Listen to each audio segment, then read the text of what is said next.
Hebu jikazege huko. Tami, natoka wapi? Leticia, unaweza ukaniambia sehemu ambayo imekufanya wewe utoke hapa nyumbani kwangu, hujamwaga mtu yoyote na nyumba yangu umeiacha peke yake. Umeenda kuzulula huko wewe. Afu sasa hivi ndo narudi nyumbani kwangu. Vipi kama ungekuta kuna vitu vyangu nimeibiwa? Ungeweza kunilipa wewe? Janet, wewe acha tu shoga yangu. Wakati natoka mihangaikoni kwangu, nimekutana na Happy pamoja na huyu msichana wako wa kazi. Eti Happy akadai kwamba nije na huyu binti yako mpaka hapa nyumbani, kwamba eti anamtoa hospital yeye anaumwa. Sasa nashangaa unavyodai kwamba eti yeye huyu hajakuaga. Sielewi. Hospitali? Hospitali kivipi? Eti wewe binti, unaweza ukanielezea labda mmeenda hospitali kufanya nini? Au unaenda kupima ujauzito mwenzetu na mimba au? Da Janeti, mimi naumwa. Hali yangu sio nzuri. Huwezi amini mpaka nimetundikiwa dripu ya maji. Yaani maji yalikuwa yameisha. Hapa nilikuwa nimeenda kupumzika kwa Happy karibia masaa mawili, mwili hauna nguvu. Siko sawa mwenzenu. Mbona kama nachoka? Kwa kuumwa gani wewe? Unaumwa nini? Hiyo sura yako kabisa ambayo naitazama hapa imechangamka, yani iko vizuri kabisa, afu unakuja kunidanganya mimi unaumwa. Unaniona mimi kama mtoto mdogo, si ndio? Sasa naomba unisikilize binti. Kama umechoka kukaa hapa nyumbani kwangu, majukumu yameshakushinda. Naomba ubebe vilago vyako uende nyumbani kwenu. Umenielewa? Maana haiwezekani mtu eti katoka, sijui almost masaa mangapi haupo hapa nyumbani. Alafu sasa, cha ajabu zaidi, umeacha sufuria langu pale jikoni linaungua na linateketea pamoja na mboga zake. Hivi unajua nimenunua gharama kiasi gani? Dada, mimi naumwa. Akia Mungu kabisa naumwa. Natakiwa nijue sidhani kama nishakuwa mzembe kwenye kazi. Wewe, hebu muangalie anavyodeka. Hivi huyu ana shida gani kwani? Ina maana kumbe pia hata mboga kazi yake jikoni zinaungua? Tami, tena bora tu angekuwa ameunguza mboga. Binti, kaniunguzia mpaka sufuria langu limekuwa jeusi ti. Sasa naomba unisikilize kwa makini. Hiyo mboga ambayo imeungua dada, unaila hivyo hivyo na ni nyeusi kama dawa. Na ninakusimamia uile mpaka uimalize. Na siwezi kukubali sufuria langu utalinunua tena kwa mshahara wako mwenyewe na kukata mwisho wa mwezi. Umenielewa dada? Lakini dada, mimi naumwa. Siwezi kufanya kitu chochote. Nishaona hapa ndani hatuelewani. Sasa kitu ambacho nakitaka binti, nyanyua hizo ngwala zako, nenda jikoni kaniandalie chakula. Maana hapa nilipo sijakula toka asubuhi, kitu chochote kile sijatia tumboni kwangu. Kaniandalie chakula ambacho ni kizuri, ambacho nakipenda. Kiive vizuri, usizidishe chumvi wala usizidishe chochote kile, yaani upike chakula ambacho nitakipenda. Na ole wako upike vibaya nisikipende chakula. Na kukusanyia vilago vyako.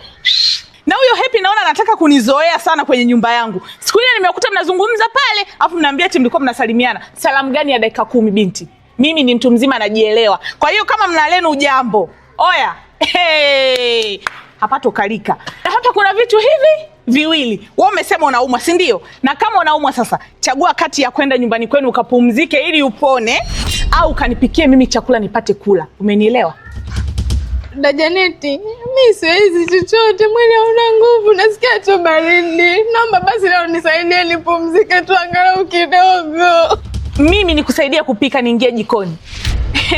Bintu ushachanganya vidude. Naomba unisikilize. Kuna vitu hivi, chagua kunipikia chakula au kakusanya vilago vyako uende nyumbani kwenu. Umenielewa? Tami, mtu ondoke.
wewe unafanya nini?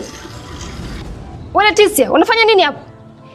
Ina maana umesahau daktari alichokwambia, si ndio? Daktari alikwambia upumzike. Wewe unaumwa. Wewe ni mgonjwa Leticia. Sasa hivi tu umefika. Unajipa majukumu mengine. Watawafia kwenye kazi, si ndio? Hapana Daepi. Mimi mwenyewe natamani sana kupata muda wa kupumzika. Lakini nimemwambia dada Janeti amekataa kabisa. Na hapo unaponiona nimemaliza kuwapikia chakula, wamekula, wameenda supermarket. Na wameniambia nifanye usafi ndani, hawachelewi kurudi. Kwa hapa nipo nataka niende nikadeki. Na siwezi kuacha kufanya majukumu yangu kwa sababu nisipofanya hivyo nitafukuzwa kazi. What? Ina maana Janeti amekataa upumzike wakati unaumwa? Mbona kuonea huruma lakini? Nimemwambia kila kitu na naona hali yangu. Hali yangu tu kiniangalia na kuonyesha kabisa mimi ni mgonjwa, lakini amekataa. Kaniambia nichague kufanya kazi au kwenda nyumbani. Na mimi ukiniangalia nyumbani kwetu watu wengi sana wananitegemea. Nina mamangu, nina wadogo zangu. Wote wale wanaishi kwa sababu yangu. Nikisema nikae nipumzike nikafukuzwa kazi, wataishije kule nyumbani? Acha tu nifanye. Nisikilize vizuri Leticia. Afya yako ni kitu cha msingi kuliko kitu chochote kile duniani. Umenielewa? Unatakiwa kupata muda wa kupumzika. Daktari amesema. Nisikilize. Hiyo kazi nitafanya mimi hapa. Alafu dawa unazotumia ni kali sana. Unahitaji muda wa kupumzika, ule ushibe, unywe maji ya kutosha. Kwa nini unajionea huruma wewe binti? Alafu sikiliza. Kama ni swala la kudeki, tadeki mwenyewe. Ulikuwa unadeki sehemu gani? Hapana Daepi, naomba tu nifanye mwenyewe. Dada akikukuta na deki atanigombeza. Mimi sitaki kupoteza kazi yangu. Nitakusaidia kudeki. Hapana. Acha tu niende mwenyewe. Mwacha kadeki mwenyewe.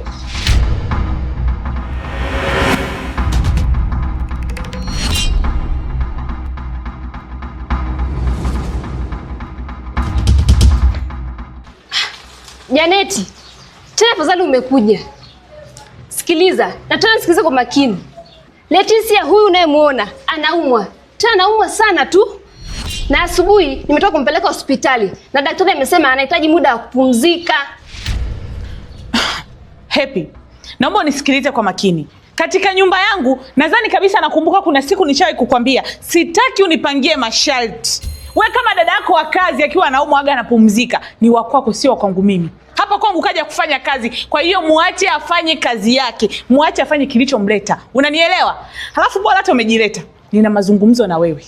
Janeti, lakini huyu anaumwa. Ameongeza dripu ya maji na ameambiwa anahitaji muda wa kupumzika. Na mimi nilitegemea nikifika hapa tamkuta amepumzika, lakini cha ajabu nakuta anahangaika na makazi. Kweli Janeti? Happy. Sasa mimi kufia hapa vinanihusu nini? Si amekufa ipo kazini. Kwa sababu kuna ubaya gani? Sikiliza, ukiwa kazini ukifia kazini hakuna kesi. Kwa hiyo akifa tutabeba maiti tutarudisha kwao. Umenielewa? Leticia, naomba uende kamalizie kudeki pale. Janeti anaumwa huyu. Happy, naomba usiniingilie. Leticia nenda.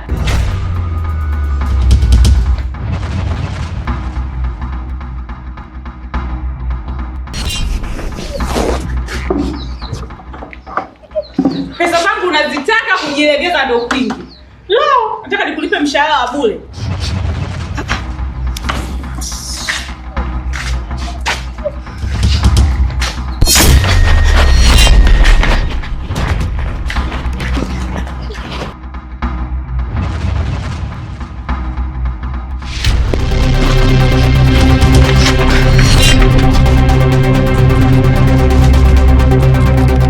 Happy, naomba unisikilize kwa makini. Maana kila siku nikiongea kistaarabu hutaki kabisa kunielewa. Tangia siku ya kwanza nilikuwa na kuona tu wewe na dada yangu wa kazi. Toka ile siku na wafuma pale mnaongea, halafu nawauliza nini shida, mnasema mlikuwa mnasalimiana. Salamu gani ya dakika 10? Sasa ndugu yangu naomba unisikilize. Hichi ambacho umekifanya kwa kweli sitolifumbia macho hili. Unanielewa? Yaani siwezi kabisa kukubali. Kwa nini uje kubeba dada yangu wa kazi na mimi nikiwa sipo wakati una namba yangu na uwezo kabisa wa kunipigia simu na haukutaka kuniambia. Nataka uniambie dada yangu wa kazi ulimpeleka wapi?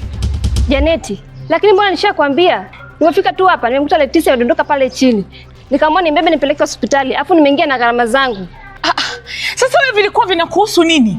Ili vitu vyangu vya hapa nyumbani kwangu wewe vilikuwa vinakuhusu nini? Na unajua ni kiasi gani mimi nimepata hasara kwenye hii nyumba yangu? Vipi kama wangekuja wakaingia wezi, wakanipasulia hata vioo vyangu, wakaingia ndani, wakanipola mali zangu, ungeweza kunilipa wewe? Au huyo dada wako wa kazi huyo, sijui ndo umembeba, sijui ndo ndugu yako, angeweza kunilipa mimi? Sasa naomba nisikilize. Kistaarabu nimeshachoka shogangu. Leo lazima nikubutue, nikunyooshe ili tuongee lugha moja. Siwezi mimi kukubali eti nimeshaunguziwa vitu vyangu humo ndani, masufuria yangu ya gharama, halafu wewe eti unakuja tu unambeba kirahisi eti nimetumia gharama zangu. Mimi gharama zako zinanihusu nini? Janeti, umemsikia? Nishakwambia awali kabisa kwamba huyu ni rafiki mnafiki ambaye hafai kwa chochote. Unamchekea kila siku lakini umeona matokeo yake. Umeona anachokufanyia na bado anaendelea kufanyia mchezo. Utakuja kuniambia siku moja. Ndio maana nikasema Tami, huyu leo lazima ni mdunde hata kidogo tu, angalau tuheshimiane. Mimi haiwezekani niwe naingia sala kila siku mpuzi. Habari zenu?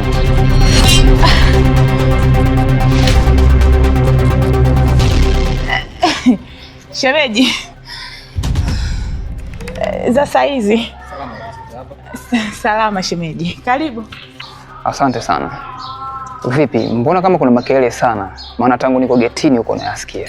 Yaani shemeji ya makelele. Kwa kweli tulikuwa na furaha sana hapa. Yaani huyu dada jamani ni anachekesha. Basi hapa ametukuta hapa, tuko tuna huzuni zetu hapa, tumeingia losi huko kwenye vitu vyetu, basi ametufariji hapa, ametupa maneno ya kutuchekesha, basi ni tunacheka ambavyo hatu.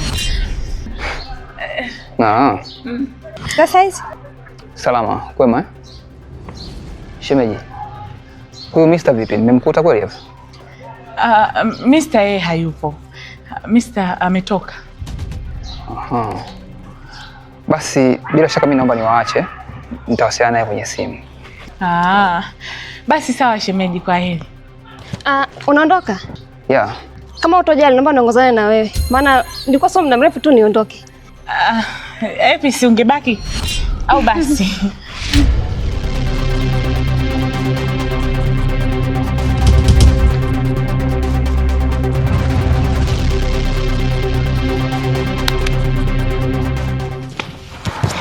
Vipi? Wewe naomba unisikilize Tami. Yule unayemuona pale ni askari. Ndio maana nimewakonyeza hapa tu ishara ya kwamba tupoteze maboya. Upo? ila ole wake. Yaani hilo ningemfinya, ningepinga bonge la konde bahati yake. Ila sio shida. Sio kesi kabisa. Yule najua dukani kwake hawezi kuuza bila ya sisi. Ipo siku atakuja kujichanganya tena. Atarudi tu. Nitamuonyesha mimi ni nani. Na sio hivyo tu. Na hapa nyumbani kwangu lazima ajilete. Maana siwezi kukubali kila siku anataka kuniingilia kwenye vitu vyangu. Kwa nini? Okay. Sema anyway. Tuondoke twende.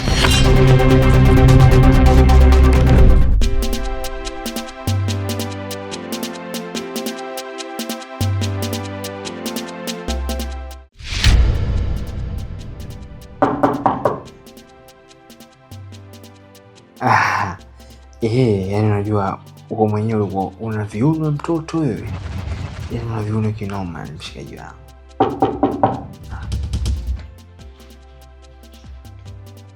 Nani? Mfungua bana. We nani? Kindege. Kindege? Kichele cha masiara basi nikwambia fungua mlango niingie. Hey baby. Ngoja kwanza, kuna rafiki yangu mmoja hapa nataka niongee naye kuhusu dili za kazi. Ngoja. Sukuma mlango usijafunga.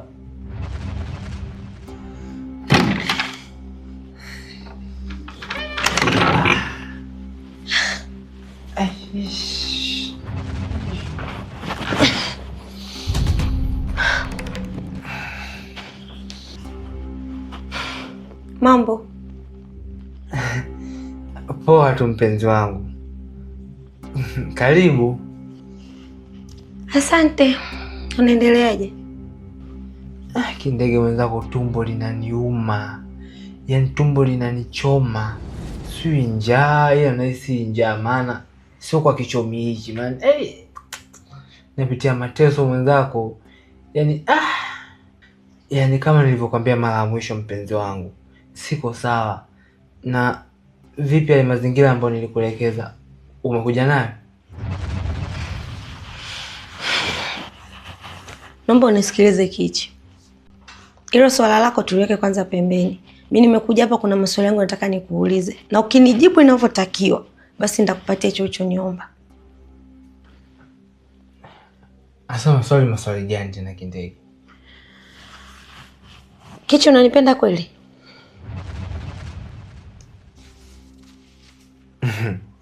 Nilijua tu. Asa Kindege mpenzi wangu, usichoamini wewe hapo ni kitu gani?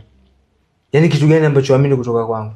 Kama msamaha nimekuomba, nikakufuata, nikapiga mpaka magoti, nikakwambia mimi nakupenda uko peke yako mpenzi wangu. Ai, ningekuwa sikupende ningepiga magoti pale hadharani pale. Ningepiga magoti mimi nakupenda, ni uko peke yako kwenye ulimwengu wangu wa mapenzi. Ile shida yako uniamini mpenzi wangu, mimi nakupenda wewe peke yako, ndio maana mimi nikakuomba mpaka msamaha. Kwa sababu mimi ningekuwa sikupendi, nisingekuomba msamaha. Alafu Kindege, mimi nilikwambia nilichokifanya ni prank mke wangu. Lakini kwa nini mtaki kuniamini? Ile ni prank tu. Si umeona kama sasa hivi mimi nipo ghetto mwenyewe tu kinyonge. Ile prank tu mke wangu, niamini basi. Tatizo lako Kichi, unanifanya mimi nisizidi kuamini hata kidogo. Yaani unanifanyia vitu ambavyo hata sivielewi. Yaani mpaka kuna muda nahisi kama unanitumia tu kupata vitu vyako unavyovihitaji. Maana mimi sioni dalili ya upendo kwako. Ila kama unipendi mimi niambie tu. Mimi mtu mzima nitaelewa. Kindege jamani. Asa utao ya nini? Yaani mimi unielewi tena sasa hivi. Usiwe hivyo bwana mke wangu bwana. Mimi mbona nimenyooka kama lula. Mimi nakupenda peke yako. Niamini basi. Okay, sawa.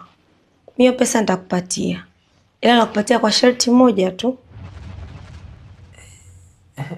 Sharti gani tena?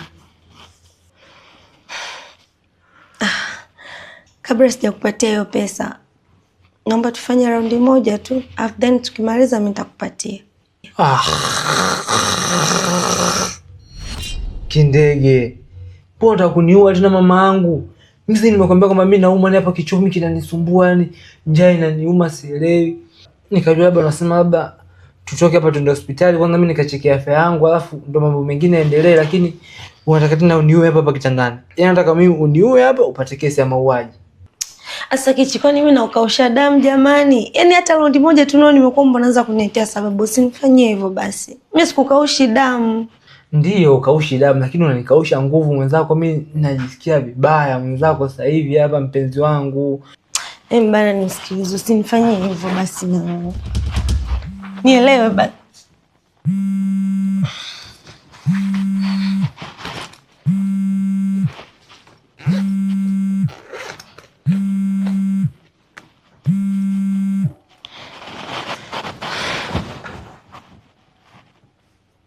Alo baba. Ndiyo, nimekuwekea hapo sebleni.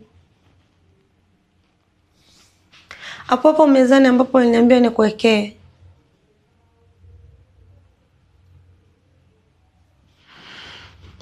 Sawa, basi nakuja sasa hivi kukuonyesha. Sawa.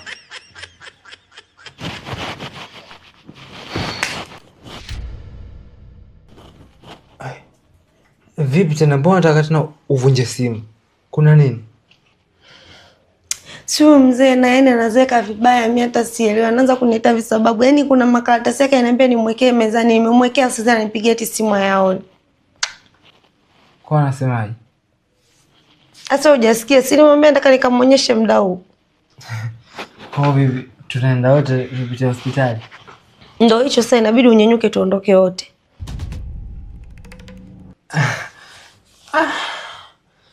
Hata hivyo sijaoga bado, kwa hiyo si unipe tu hiyo pesa alafu mimi nitaenda mwenyewe, kwa sababu ukisema tena tuende tena wote hospitalini alafu uende kwenu kama utachelewa hivi.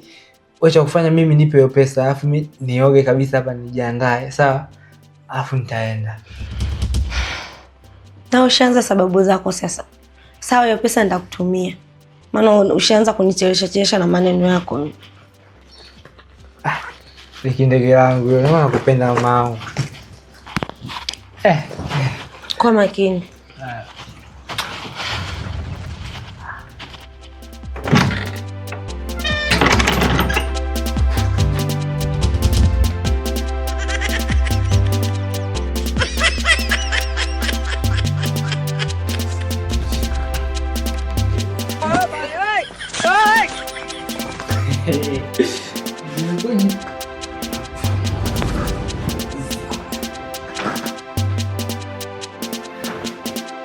Halo.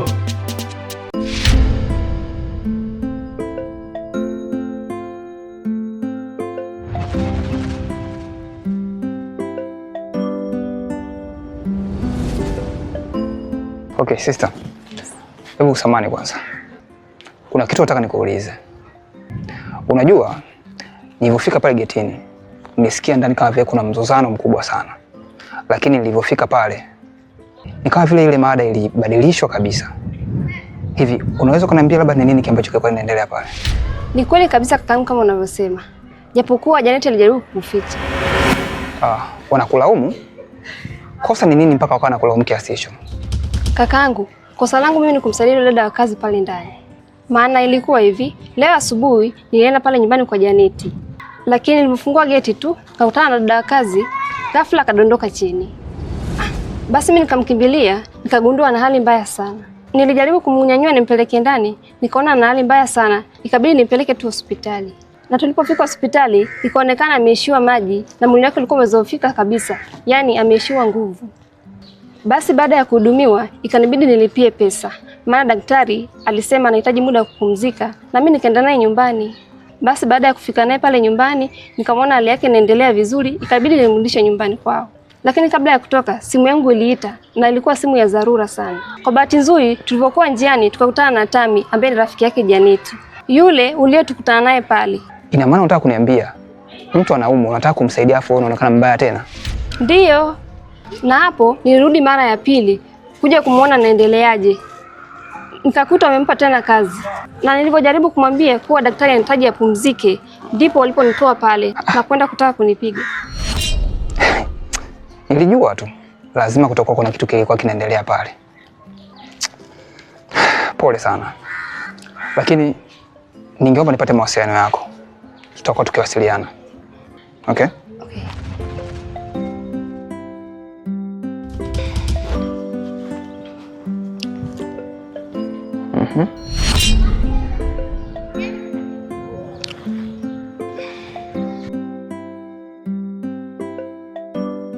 Asante.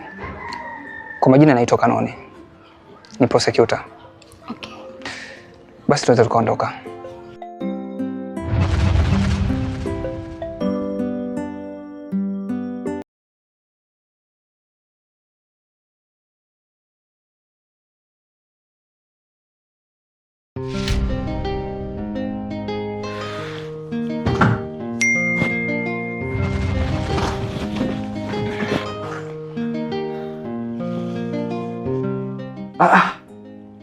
Tayari. Yaani ndo ninachompendea hapo huyu mwanamke. Yaani kindege kwenye masuala ya pesa anagambamba kabisa. Ila tu ndo hivyo. Tatizo raza, yaani kwenye raza tu. Kia na watu raza ugwadu siwezi kabisa yani. Ila kwenye mambo ya pesa.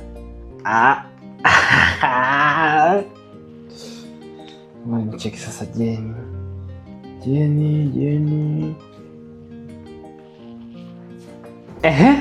Alo. Asa uko wapi na wewe mama yangu? Mbona hivyo? Upo mlangoni? Basi ngoja nikuchukue.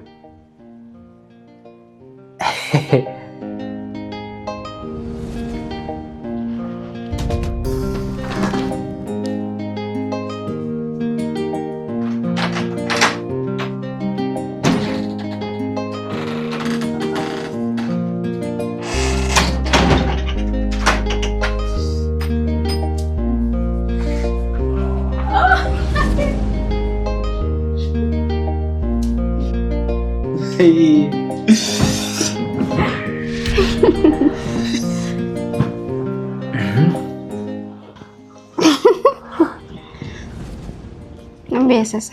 Vipi? Uko poa? Ya, mimi niko poa. Sema sasa, vipi kuhusu ile hela za mke wangu?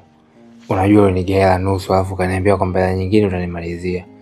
Na nashangaa kimya mpaka sasa hivi. Vipi umeishia wapi? Ile hela bwana sijaipata bado. Wewe nivumilie tu. Nikiipata takuletea. Sasa hapo ndo napokuwa nazingua ujue. unajua uliniahidi kabisa kwamba hiyo pesa utanipatia. Na ukaniambia kwamba unaenda kuhangaika juu chini mpaka uipate. Isitoshe mwezi unajua kwamba mimi nadaiwa kodi hapa. Sasa na kwa sasa biashara gani unakuwa unanidanganya kila siku? Unajua mimi sipendi uongo.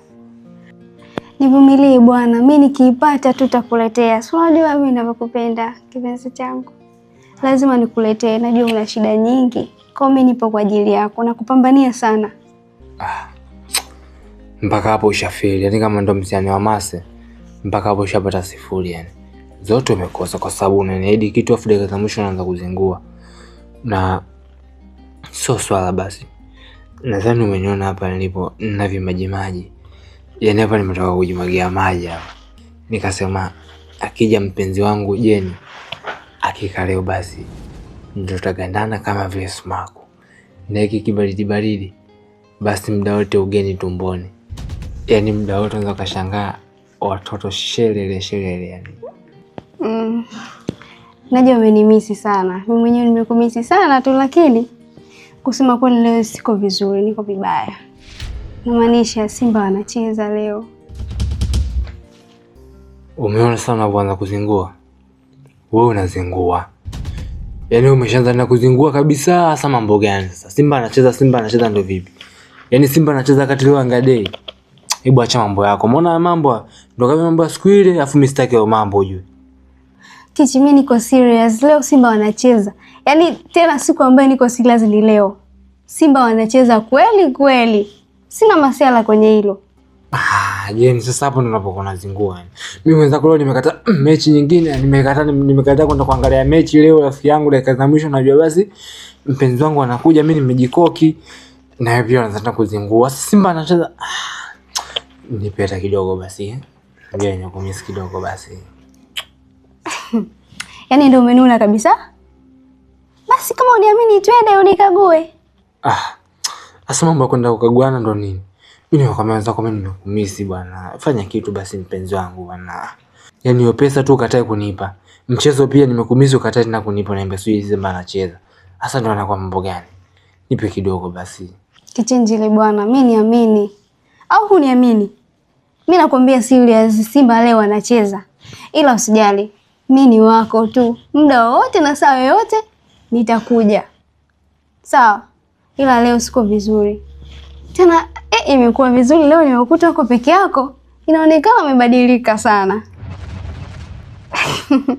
Nimependa na nimefurahi. Ila kwa leo nimepita tu kukusalimia, kuna mahali naenda. So, acha niondoke sawa? Usijali, usinuni bwana. Tarudi siku nyingine sawa? Ngoja niwahi. Kondo naenda. Yaha. Ngoja niwahi bwana sawa? Ujeni wewe.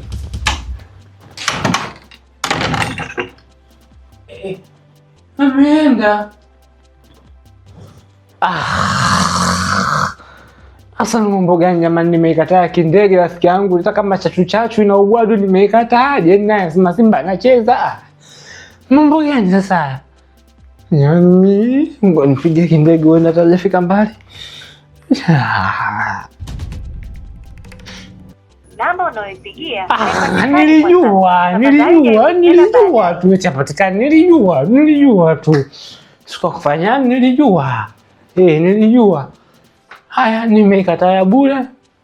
Jeni naye anakuja ananiambia hivi. Sasa mambo gani? Ndio sikuwa kufanya, ni mitoto teleza.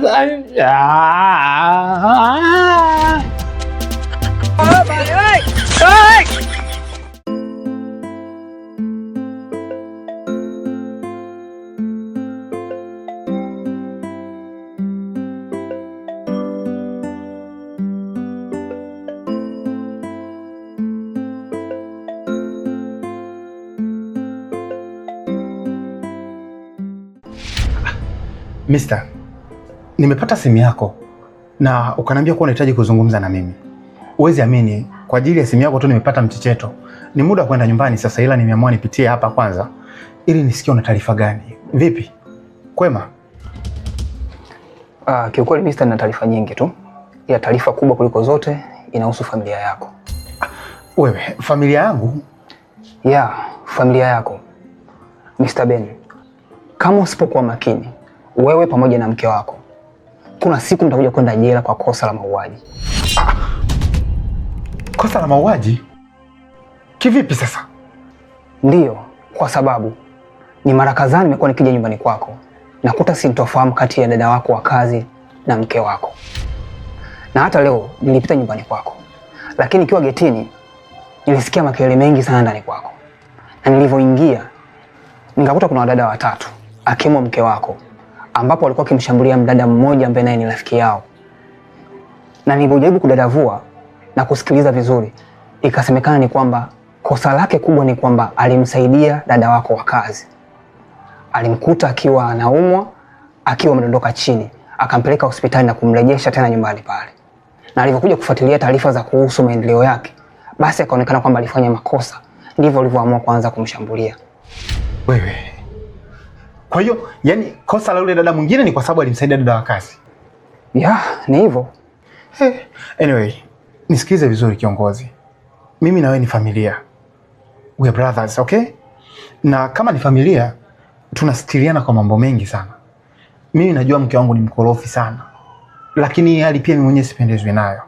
Na ninaahidi tu nitajaribu kuiangalia na nitairekebisha, please. Yeah, ni sawa. Lakini kama utaendelea kulifumbia macho na kulikalia kimya hili swala, kuna siku utamkuta dada wako wa kazi amekufa, na hapo ndipo utapoenda jela kwa kosa la mauaji.